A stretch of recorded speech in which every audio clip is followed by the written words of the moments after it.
बिस्मिल्लाहिर्रहमानिर्रहीम। अस्सलाम वालेकुम। उम्मीद है आप सब लोग खैरियत से होंगे। आज दोबारा हम मिल रहे हैं एक मैथमेटिक्स का छोटा टॉपिक जो बड़े कॉन्सेप्ट के साथ आपको पेश करेंगे।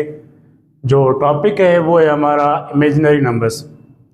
एक्चुअल में हम ये पढ़ते आ रहे हैं कि जो आयोटा है उसे हम इमेजिनरी नंबर कहते हैं, लेकिन ये जो इमेजिनरी नंबर्स हैं इनके पीछे क्या रीज़न है, इसकी जो कॉन्सेप्ट है हमें वो कहाँ से मिल रही हैं, तो उसको हम आज डिस्कस करेंगे कि ये जो इमेजिनरी नंबर हैं इसको पढ़ने का या कॉन्सेप्ट देने का क्या मकसद था।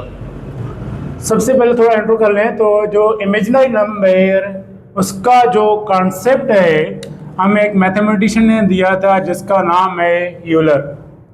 जो मैथमेटिक्स में इमेजिनरी नंबर है उसकी जो नोटेशन है वो आई की तरह होती है, जिसे हम रीड करते हैं आयोटा, और हम आयोटा का जो वैल्यू है वो लेते हैं स्क्वायर रूट -1। एक्चुअल में आप जानते होंगे इक्वेशंस के बारे में, तो इक्वेशन हम उसे कहते हैं कि कोई भी एक्सप्रेशन जिसमें साइन ऑफ इक्वलिटी हो तो उसे हम क्या कहते हैं, इक्वेशन कहते हैं। आज हम बात करेंगे थोड़ी सी क्वाड्रेटिक इक्वेशन के बारे में, जिसके जो बेसिक कॉन्सेप्ट्स हैं वो हमने आपको देना है और इसको पूरा डिटेल में कुछ किसी लेक्चर में पढ़ेंगे भी सही। तो देखें तो क्वाड्रेटिक इक्वेशन जो है उसे हम क्या कहते हैं कि ऐसी कोई भी पॉलिनोमियल इक्वेशन जिसका highest power it means degree जो है वो आपका 2 के बराबर हो, और जो आपका जो ए इट मींस क्वाड्रेटिक टर्म का जो कोएफिशिएंट है वो आपका कभी भी 0 के बराबर नहीं होगा। क्यों? अगर आप इस क्वाड्रेटिक टर्म का कोएफिशिएंट अगर 0 के बराबर लेंगे तो फिर जो आपकी इक्वेशन है वो कन्वर्ट हो जाएगी किस में, लीनियर इक्वेशन में। इसी तरह से अगर आप b it means coefficient of x जो है अगर वो आप 0 के बराबर लेंगे तो फिर आपका क्या बचेगा, जस्ट क्वाड्रेटिक टर्म, और उसके साथ साथ आपका क्या बचेगा, कांस्टेंट बचेगा, जिसे आप क्या कहते हैं, प्योरली क्वाड्रेटिक इक्वेशन। सही है। इसके अलावा आपने डिस्क्रिमिनेंट पढ़े होंगे कि डिस्क्रिमिनेंट का जो फार्मूला होता है वो होता है b² - 4ac, और ये जो हम यूज करते हैं कि किस लिए यूज करते हैं, किसी भी क्वाड्रेटिक इक्वेशन के रूट्स की नेचर मालूम करने के लिए, कि यानी उस क्वाड्रेटिक इक्वेशन के जो हमें रूट्स मिलेंगे वो किस किस्म के मिलेंगे।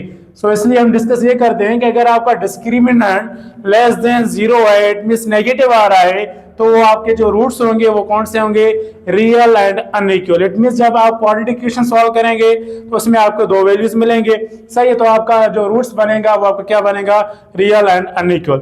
इसी तरह से अगर आप डिस्क्रिमिनेंट की बात करें, अगर वो आपका पॉजिटिव आ रहा है तो आपके क्या रूट्स होंगे, रियल एंड इक्वल होंगे, और बराबर 0 के आ रहा है तो वो आपका क्या होगा, real and equal. Less than वाली जो कंडीशन है वो इसलिए है कि आपके जो रूट्स आ रहे हैं वो नेगेटिव आ रहे हैं, तभी हमें कॉन्सेप्ट मिल रहा है किसका, इमेजिनरी नंबर का। सही है। तो क्वाड्रेटिक इक्वेशन जो है वो इस 3 मेथड से सॉल्व होती है, जिसमें आपका कंप्लीटिंग स्क्वायर होता है, फैक्टराइजेशन होता है, और तीसरा जो है आपका क्वाड्रेटिक फार्मूला, वो हर आप किसी भी इक्वेशन को, क्वाड्रेटिक की इक्वेशन को सॉल्व कर सकते हैं इजीली। तो आज हम इक्वेशन ले रहे हैं, लेट्स सपोज x² + 1 = 0। ये आपकी एक क्वाड्रेटिक इक्वेशन है, प्योरली क्वाड्रेटिक, क्योंकि इसमें जस्ट हमने क्या लिया है, क्वाड्रेटिक टर्म, और उसके साथ क्या लिया है, हमने एक कांस्टेंट लिया है। आपको पता होगा कि इक्वेशन को सॉल्व करने का मकसद है कि यहाँ पर जो वेरिएबल है हमारा x उसका वैल्यू मालूम करना है। सही है। तो अब आप इसको अगर सॉल्व करेंगे तो इसका बेसिक कॉन्सेप्ट ये है कि जब आप वेरिएबल का सॉल्यूशन मालूम करना चाहते हैं, वैल्यू मालूम करना चाहते हैं, तो आप x² को सेम रखें, और ये जो कांस्टेंट है वो आप सेकंड साइड पे शिफ्ट करेंगे, तो उसका जो अल्टरनेटिव ये होता है कि जब आपका टर्म पॉजिटिव होगा तो वो चेंज हो जाए किस में, नेगेटिव में, तो ये -1 हो गया। अब हमें क्या करना है, सेकंड स्टेप, ये स्क्वायर खत्म करना है, तो स्क्वायर का जो इनवर्स होता है वो होता है आपका स्क्वायर रूट, जिसे हम आपका सिर्फ रेडिकल भी बोलते हैं। नंबर पे रेडिकल आ गया, इट मींस स्क्वायर रूट आ गया। तो यहाँ हम ले रहे हैं कि स्क्वायर रूट बोथ साइड। जब हम स्क्वायर x² पर भी स्क्वायर रूट लगाएंगे और रेडिकल -1 पर भी स्क्वायर लगाएंगे तो ये स्क्वायर रूट कैंसिल हो जाएगा। यहाँ पर आपका मिलेगा x और रेडिकल -1, अब यहाँ पर जो स्क्वायर रूट -1 है, इसका अब जो रूट है स्क्वायर रूट, वो पॉसिबल नहीं है। सो यही कॉन्सेप्ट है एक इमेजिनरी नंबर का, कि ऐसे नंबर जो आपके रेडिकल में अगर नेगेटिव आ रही है तो वो आपके कौन से नंबर होंगे, इमेजिनरी होंगे। क्योंकि जब आप किसी भी नंबर का सिंपल मेथड, आप एग्जांपल है स्क्वायर रूट 4 है, तो इसको हम इस तरह भी लिख सकते हैं 2 × 2, एक पेयर बन गया, या इस तरह लिखें हम 2 का स्क्वायर, स्क्वायर से स्क्वायर रूट कैंसिल, तो रिमेनिंग क्या आ गया, 2 आ गया। इट मींस स्क्वायर रूट 4 बराबर है आपका 2 के। तो अगर हम, क्या ये पॉसिबल है कि किसी दो नंबर को हम मल्टीप्लाई करें और नेगेटिव का वैल्यू आए? बेसिक कॉन्सेप्ट है, अगर आप कोई भी दो नंबर मल्टीप्लाई भी करेंगे तो वो आपके क्या हो जाएंगे, पॉजिटिव हो जाएंगे। यानी किसी भी दो सेम नंबर्स की जो प्रोडक्ट है वो हमें कभी भी नेगेटिव नहीं मिल सकती। इसीलिए हम नेगेटिव नंबर का स्क्वायर रूट भी मालूम नहीं कर सकते। यही रीजन है, यही वजह है कि जब हम क्वाड्रेटिक इक्वेशन सॉल्व करते हैं उसमें से हमें कभी कभी ऐसे रूट्स मिलते हैं जो रियल नंबर नहीं होते। कौन कौन से होंगे, यही पॉइंट के कौन सी, जब आपके रूट में नेगेटिव आ गई है इट मींस वो आपका जो नंबर है वो बिलोंग्स कर रहा है किससे, इमेजिनरी नंबर से। चलो एक एग्जांपल लेते हैं और लेट्स सपोज x² + 5 = 0 है। सेम मेथड, x² + 5 का -5 हो गया। अगर आप स्क्वायर खत्म करना चाहेंगे तो स्क्वायर रूट -5 पे भी आ जाएगा। तो ये स्क्वायर से रूट कैंसिल, बाकी क्या आएगा, x आएगा, और बराबर में क्या आएगा आपका स्क्वायर रूट -5। सो इस तरह की जो इक्वेशंस मिलती हैं हमें, कौन सी, अगर आपकी ax² + b = 0 ले रहे हैं तो इस इक्वेशन से हमेशा आपको क्या मिलेंगे, इमेजिनरी नंबर्स मिलेंगे। कंडीशन यही है सिर्फ और सिर्फ कि स्क्वायर वाला term, it means quadratic term का कोएफिशिएंट कुछ भी हो सकता है, लेकिन कांस्टेंट टर्म जो होगा वो हमेशा आपका लेफ्ट साइड में पॉजिटिव होना चाहिए, ताकि जब हम इसको राइट साइड में कन्वर्ट करें तो वो नेगेटिव हो जाए। फिर ऑटोमेटिक जब आप स्क्वायर खत्म करेंगे तो स्क्वायर रूट लगाना पड़ेगा। जब आपका नेगेटिव नंबर पे स्क्वायर रूट लगाया जाएगा तो आपके फिर से नंबर कौन से बन जाएंगे, इमेजिनरी नंबर बन जाएंगे। सही है, तो यही कॉन्सेप्ट था कि जब आप इस स्क्वायर इक्वेशन, क्वाड्रेटिक इक्वेशन को सॉल्व कर रहे थे तो वहां पर कुछ ऐसे रूट्स आ रहे थे जिनमें रेडिकल आ रहा था, और रेडिकल के अंदर जो नंबर है जिसे हम रेडिकेंड कहते हैं वो क्या होता है आपका, नेगेटिव आ रहा था। तभी एक मैथमेटिशियन यूलर नाम से कॉन्सेप्ट दिया हमें कि ये जो नंबर है नेगेटिव आ रहे हैं रेडिकल के फॉर्म में, वो आपके रियल नहीं हो सकते। फिर उसको नाम दे दिया गया किसका, इमेजिनरी नंबर का। फिर उसी इमेजिनरी नंबर को हम आई से डिनोट करते हैं, जिसको हम रीड क्या करते हैं, आयोटा रीड करते हैं। तो तमाम ऐसी क्वाड्रेटिक इक्वेशन जिसका आपको डिस्क्रिमिनेंट जो है वो नेगेटिव मिल रहा है, तो उसके सारे के सारे जो रूट्स मिलेंगे वो आपको कौन से मिलेंगे, कॉम्प्लेक्स मिलेंगे। चलो एक और क्वेश्चन ले लेते हैं, x² + x + 1 = 0। ये आपकी क्वाड्रेटिक इक्वेशन है और इसमें आपका लीनियर टर्म भी मौजूद है। अब आप इसको इन दो मेथड से सॉल्व करना चाहें, कंप्लीटिंग स्क्वायर या फैक्टराइजेशन से, तो वो भी कर सकते हैं। लेकिन इस इक्वेशन पे ये जो मेथड है फैक्टराइजेशन, ये आपका अप्लाई नहीं होगा। क्यों कि फैक्टराइजेशन मेथड हम तभी यूज करते हैं जब फर्स्ट टर्म या last term, it means constant term, इन दोनों में से कोई एक परफेक्ट स्क्वायर हो, वो दोनों परफेक्ट स्क्वायर ना हो, तभी हम इस पर फैक्टराइजेशन मेथड अप्लाई कर सकते हैं। यहाँ पर x² जो है वो भी परफेक्ट स्क्वायर है, जो 1 है वो भी आपका परफेक्ट स्क्वायर है। तो हम इस इक्वेशन को डायरेक्ट सॉल्व करते हैं क्वाड्रेटिक फार्मूला से। So by using quadratic formula, quadratic formula क्या होता है, x बराबर होता है -b + -b² - 4ac/2a।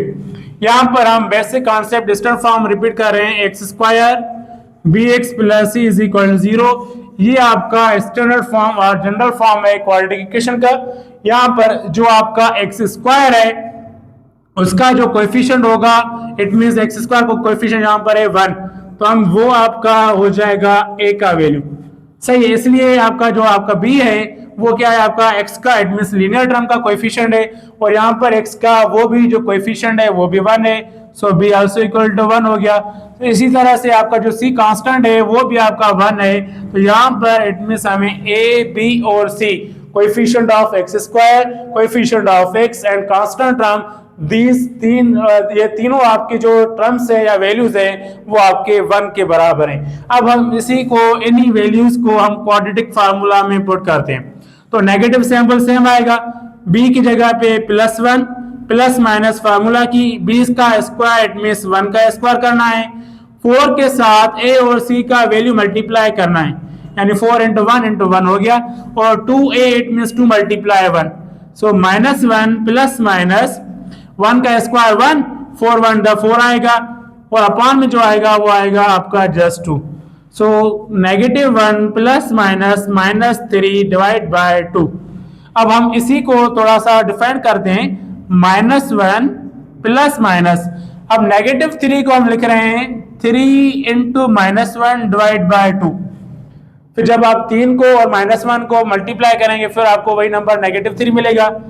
अब हमने बात की थी कि ये नेगेटिव स्क्वायर रूट 3 जो है वो आपका नॉन परफेक्ट स्क्वायर है, यानी स्क्वायर रूट मालूम नहीं हो सकता। अब हम बात कर रहे हैं -1 की। जो -1 था वो हमने अभी अभी पढ़ा था कि क्या होगा आपका imaginary number, it means iota. तो इस नेगेटिव की वजह से हम यहाँ लिख रहे हैं iota, it means imaginary, so upon में है आपका 2। सो -1 नेगेटिव पॉजिटिव, यहाँ पर जो वैल्यूज हैं वो आपके दोनों हैं, पॉजिटिव भी नेगेटिव भी, तो इसी को हम सेपरेट कर रहे हैं। तो यहाँ पर हमसे दो वैल्यूज मिलेंगे आपको, जिसको हम क्या कहते हैं, रूट्स ऑफ क्वाड्रेटिक इक्वेशन, यानी इस क्वाड्रेटिक इक्वेशन के हमें जो रूट्स मिले थे वो 2 थे, और अब ये जो दोनों रूट्स हैं वो आपके कौन से हैं, कॉम्प्लेक्स रूट्स हैं, क्योंकि इसमें आपका आयोटा आ रहा है। और यही आपके बेसिक पॉइंट्स जो हैं वो क्वाड्रेटिक इक्वेशन से मिलती है, कौन सी, इसी रूट्स के कुछ प्रॉपर नेम्स हैं, क्या क्या हैं, इस वैल्यू को हम कहते हैं ओमेगा, इट मींस W से डिनोट करते हैं, और इस वैल्यू को हम क्या कहते हैं, ओमेगा के ऊपर square, it means omega square. अब ये जो दोनों रूट्स हैं यानी ओमेगा और ओमेगा स्क्वायर वो आपके क्या हैं, क्वाड्रेटिक इक्वेशन के रूट्स हैं। अब इसकी कुछ प्रॉपर्टीज भी हैं जो कभी डिस्कस भी करेंगे इंशाल्लाह।